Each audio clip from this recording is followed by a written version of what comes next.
Huməzə surəsi Məkkədə nazil olmuşdur. 9 ayəd.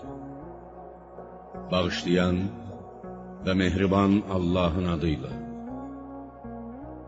Dalda qeybət edib, üzdə tənə vuran hər kəsin vay halına.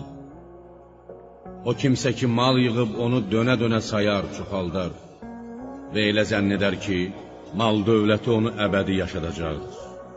Xeyr, heç də onun güman etdiyi kimi deyildir. O mütləq cəhənnəmin alt mərtəbələrindən biri olan hütəməyə atılacaqdır.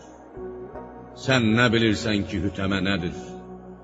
O Allahın yanar odudur. Elə bir od ki, ürəkləri yandırıb yaxar.